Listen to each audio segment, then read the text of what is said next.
Welcome to Justice Losers, the podcast where we discuss the hows and whys of entertainment media. I'm your host, Preston, and in the hot seat today, I am joined by our delightful co-host, Batman. Matt. What should people do? Like, subscribe, tell a friend. This is episode 150. Wow. This is it. Like, we've been doing this for 3.5 years. Wow, man. That's crazy. I didn't realize we'd passed 100. Yeah, I just kind of blacked out around episode 52. So we've been promising this forever. Literally forever, since the beginning of time. There has been the echoes throughout the nothingness of the ether of space, that before space was a space. Before the beginning of the gods, there was the whisper of this episode. Yeah.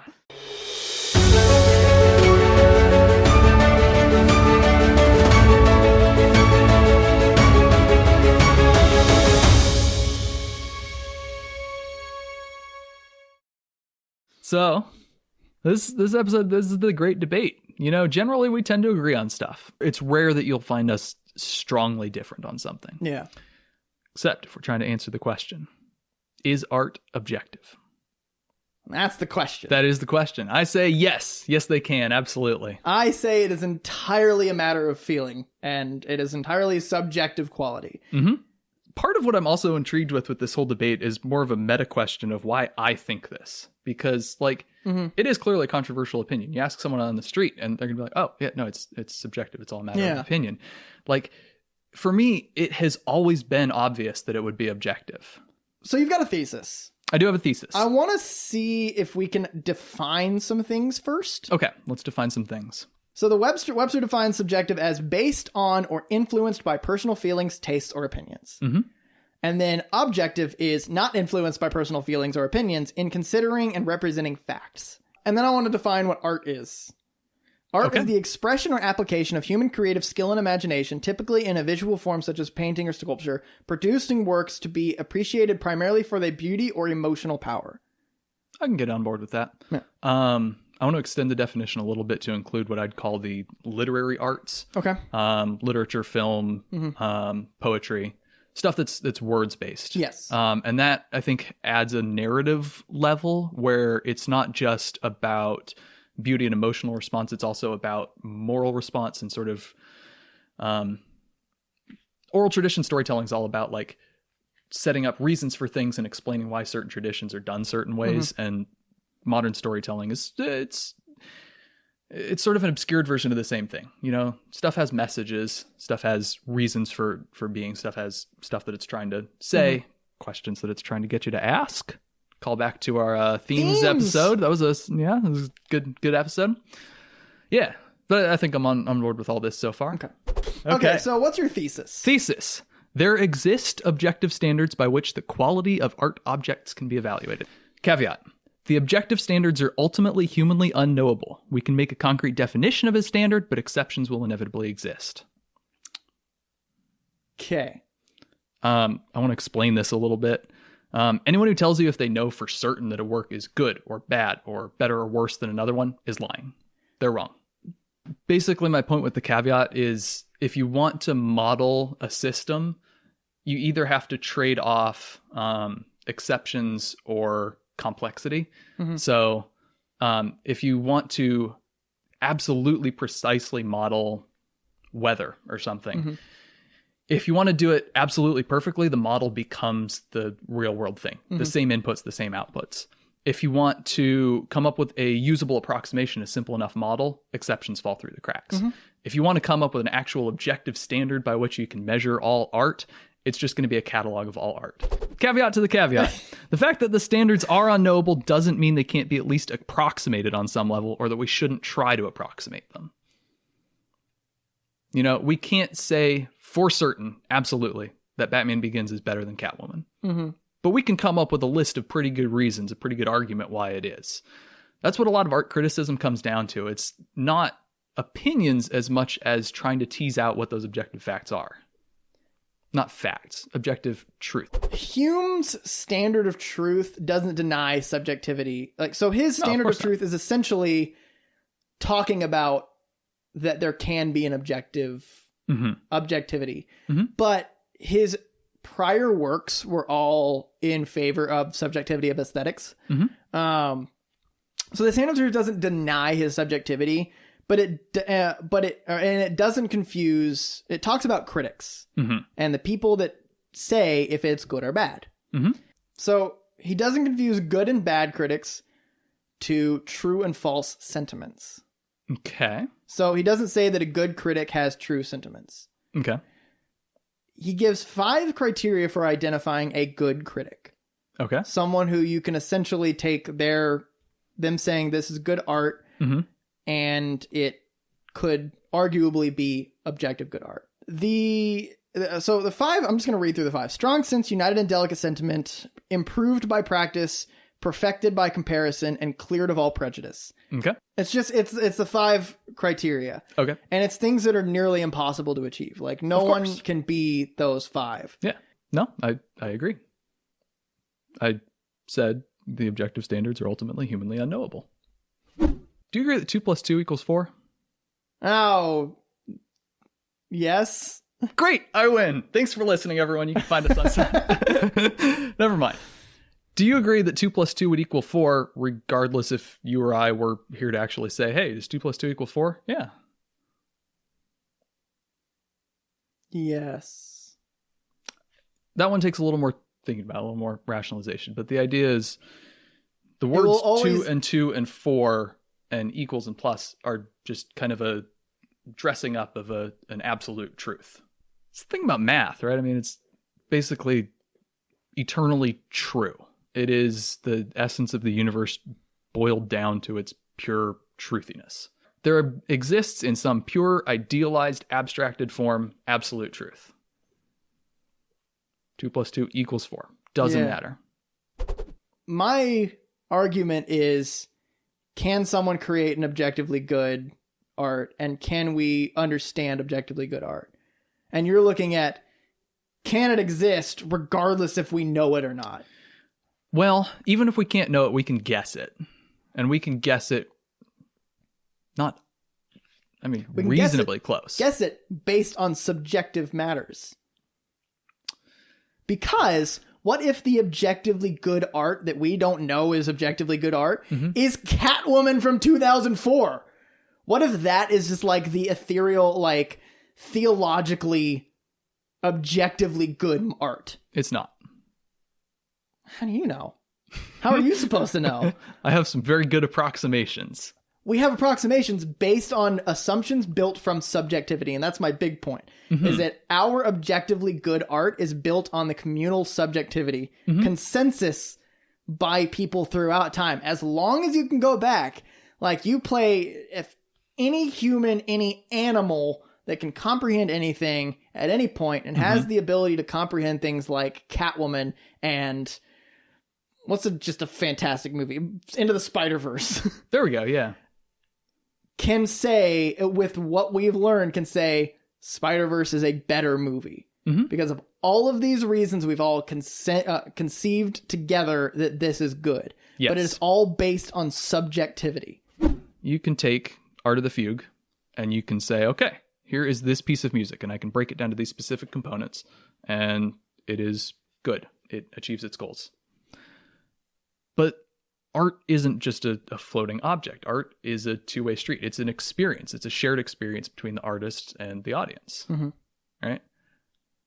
So there's a meta-objectivity there. How well does this particular audience member react to this particular artist's creation? You have to step back and say, okay, include the human variable.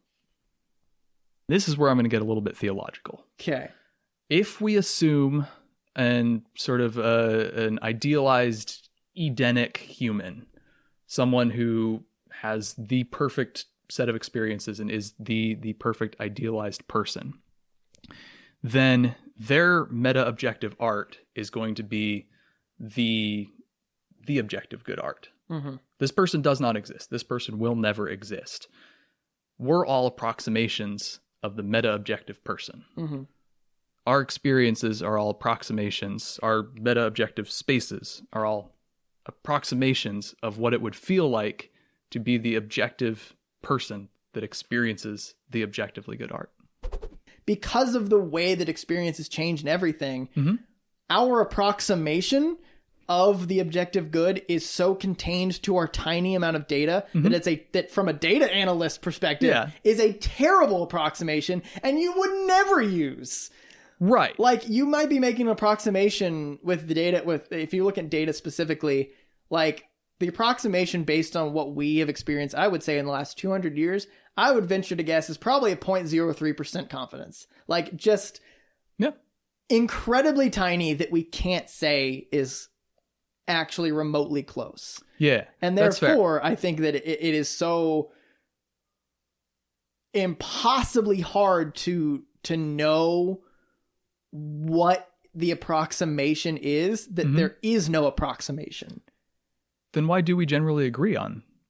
Because of the general zeitgeist. Like which is why kind of I get into you can't make objectively good, because zeitgeists change drastically, especially now. Okay. Like these days, what could have been great in like what was great in 2000 is trash now. But again, my broader point is that we can't approximate because we are so confined to the ultimately minuscule and infinitesimally small frame of reference that, like, I buy that there's the objective truth, but we ain't it. Do you think that, like, art as it exists, someone can think that that a thing is bad and that they are actually just wrong? I'm going to be really annoying and say yes, but we can't know that for sure. Oh, you piece of shit. do you ignoring the celestial and theological impossibility of reach? Yeah, we cannot say for certain, because I mean that's the thing about human nature. You can't have a superhuman that can determine it. You can't have you can't have a subhuman that's wrong that likes Catwoman. So like so all these arguments again are going against somebody who thinks that you can objectively choose a thing and say, this is a good movie, and people are wrong that they don't like it. So that's gatekeeping, and that's bad. Yeah, that's subjectivity. Exactly. So here's my whole thing. Objective means facts, right? Facts would need to be verified. That's verification means it should be verifiable.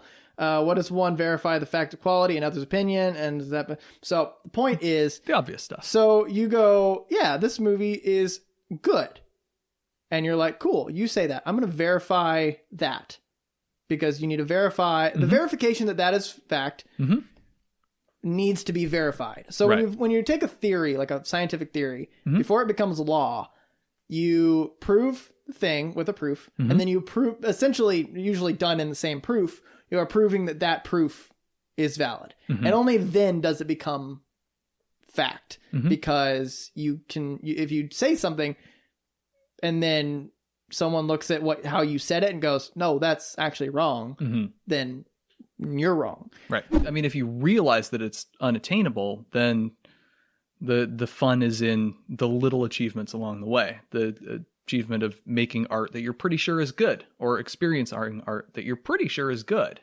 It feels good. It's an attainment along the infinite road.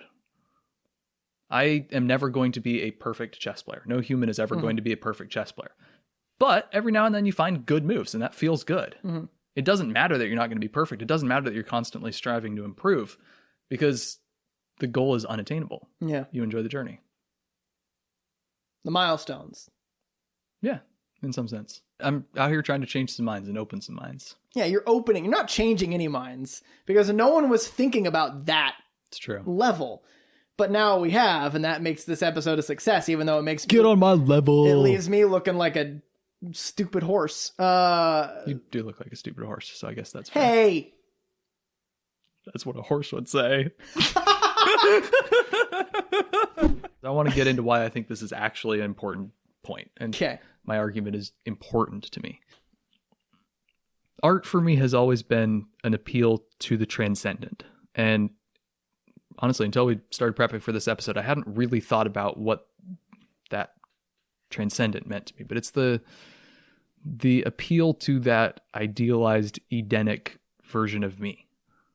There's the perfect version of me out there. There's a perfect art out there. And striving for it and trusting that it does exist and that things that we can create do have objectively good qualities. It brings meaning to everything, you know? Like if you're just like, oh, I like that movie. Oh, I didn't like that movie. Then it's just, you're talking in a room. Mm-hmm. If you're saying, I think this movie is good, you are trying to find those little shreds and bits and pieces of the transcendental that have filtered through to us. And that's what it's all about, man. Mm-hmm. That's the stuff right there. That's really interesting because my view on art is completely different. Like, so I think I'm interpreting what you're saying under the purview of writing it, like creating it, right? And experiencing. Okay, both. And experience. I don't know. Like for me, creating is more of like, I'm not really creating for the people. I'm creating for me. Right. You're creating and to me, for what it's just like, it's a puzzle. Mm-hmm. So it's not really like I'm creating the objectively good art. Like all of the stuff I create, it's probably going to be complete horse cocky. But that's a new one. That's a new one. I'm trying some new ones. But it's the puzzle of how can I make something original? How can I make something? How can I take a unique change to where I can tell a story under different, like just doing something different. Like that's all I want to do is like do new and original things. For me, it's creating a puzzle. So that is a really interesting and unique perspective on art. And like, and it explains to me why my mind wasn't even close to your target. Yeah. You're thinking about it in almost mechanical terms. Yeah. Well, I am an engineer. Right. And like, I get the thinking about it in mechanical terms, and I do sometimes approach works in that way. I want to solve a particular problem or do a particular thing.